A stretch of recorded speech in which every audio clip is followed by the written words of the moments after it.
Buying a home. I mean, it's probably one of the biggest financial moves you'll ever make. But have you ever stopped to think about who's actually making sure everything's on the level? Today, we're going to dig in and find out who really writes the rules for real estate here in California. Think about it. It's a massive leap of faith, right? You're trusting an agent with hundreds of thousands, maybe even millions of your hard-earned dollars. So who's the watchdog? Who's making sure they're qualified, ethical, and, ultimately accountable if things go wrong? And what's really cool is that California was way ahead of the curve on this. Back when land deals could be a little bit like the Wild West, California stepped up and became the very first state in the country to license real estate professionals. We're talking all the way back in 1919. That one move basically set the standard for the rest of the nation. So that early pioneering spirit, well, it led to creating a dedicated state agency.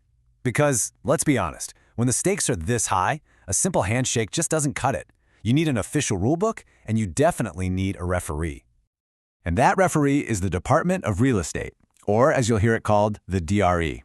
It's part of the bigger Department of Consumer Affairs, and its entire job, day in and day out, is to oversee the whole real estate profession. They set the rules, and they enforce them. So, if the DRE is the main office, who's the one in charge? Let's talk about the person at the very top, the Real Estate Commissioner. Now, this isn't just some random government official. The commissioner is appointed by the governor, and the law actually requires them to have some serious real-world experience. We're talking at least 5 years as a real estate broker in California or a solid background in related fields. The point is they have to know this business inside and out. And this role, it comes with some serious power. The commissioner basically holds the keys to the kingdom.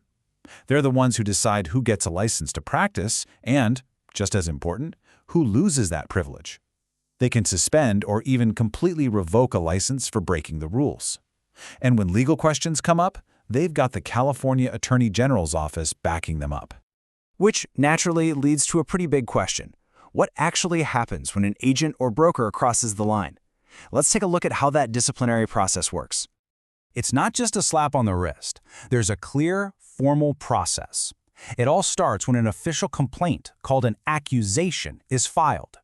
From there, it goes to a formal hearing where everything is reviewed. And finally, a penalty is issued. And that could be anything from a fine to losing their license for good. Okay, that's great for punishing the agent. But what about you? What if you're the one who lost actual money because of fraud or something shady they did? A revoked license doesn't exactly put that cash back in your pocket. So is there a safety net? Yep, there sure is. This is where something called the recovery account comes into play. It's a special fund paid into by the licensees themselves, and it's specifically designed to help out consumers who've suffered a financial loss. For a single fraudulent transaction, you could potentially recover up to $50,000. And the accountability doesn't stop there. The fund has a lifetime limit of $250,000 per licensee. Think about that. If one single agent's actions cause that much damage over their career, that's a huge red flag, and the system is designed to make sure they're removed from the industry. All right, so we know the system has teeth, but who are all the different players in this regulated world? Let's quickly break down the different types of licenses you're most likely to run into. So the two main players are brokers and salespersons. Here's the key difference. A broker has more experience and education. They can run their own shop, supervise other agents, the whole 9 yards. A salesperson, on the other hand, always has to work under the supervision of a licensed broker.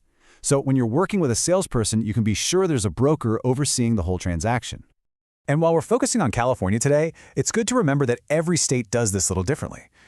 Getting a mortgage license in Texas or Florida or New York, it's a completely different set of rules and different agencies. The goal is always the same, consumer protection, but the way they get there can vary quite a bit. So let's bring all of this back to you. How do all these rules and regulations actually protect you when you're in the middle of buying or selling a home? One of the absolute most important tools you have is the Mortgage Loan Disclosure Statement. This is a special California document, and its goal is super simple: total transparency. It's designed to show you the maximum possible costs of your loan right from the get-go. No sticker shock later on. And get this, there's a deadline. By law, your broker has to give you this statement within 3 days of getting your completed loan application. That's not a suggestion. It's an enforceable right that gives you time to really look things over and understand all the costs involved. This whole regulated system also makes incredible programs like CalVet loans possible. They offer amazing benefits to California veterans. But here's the key part. A broker can't just decide to offer these loans. They have to get certified through special CalVet training.